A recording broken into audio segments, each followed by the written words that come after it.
حضرت ابوبکر صدیق رضی اللہ تعالیٰ عنہ صحابہ میں سب سے بڑے عالم تھے.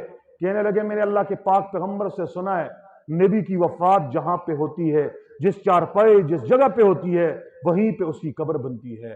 ایک صحابی تھے جس کا نام ابو طلحہ تھا، اسے یہ اعزاز ملا، اس نے حضور نبی کریم صلی اللہ علیہ وسلم کی قبر مبارک کو کھودا، قبر تیار ہو گئی. اب جنازہ کیسے پڑھیں؟ ابو بکر صدیق کے پاس سب جمع ہیں. ابو بکر صدیق رضی اللہ تعالیٰ عنہ کہنے لگے حضور کا جنازہ اس طرح پڑھنا ہے کہ حضور نے اپنے آخری دنوں میں اہل بیت کو یہ بتا دیا تھا کہ جب میرا جنازہ پڑھنے کا وقت آئے تو سب لوگوں نے میری چارپائی کو خالی کر کے سب نکل جاؤ.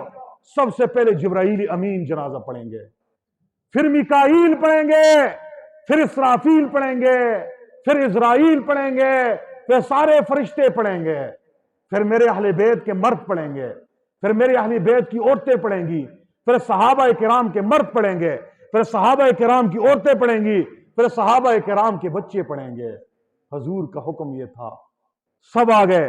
اب جنازے میں جو ہم لوگ پڑھتے ہیں تو کیا یہ پڑھا یا کچھ اور پڑھا؟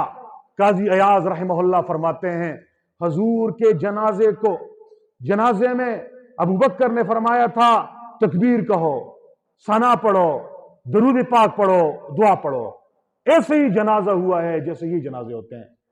لیکن بعض علماء فرمایا نہیں، حضور کا جنازہ اس طرح کا جنازہ نہیں تھا، وہ بخشے بخشائے گئے تھے، باقاعدہ نمازی جنازہ نہیں تھی، بلکہ صحابہ کرام کے ٹولے آتے تھے 10-10.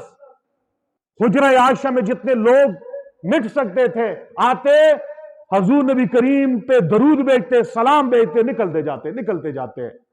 اس کے بعد حضور نبی کریم صلی اللہ علیہ وسلم کو قبر میں اتارنے کی جب باری آئے، یہ اعزاز حضرت عباس کو ملا ہے، حضرت علی کو ملا ہے، حضرت عباس کے بیٹے فضل کو ملا ہے، اور اس کے دوسرے بھائی قاسم بن عباس کو ملا ہے.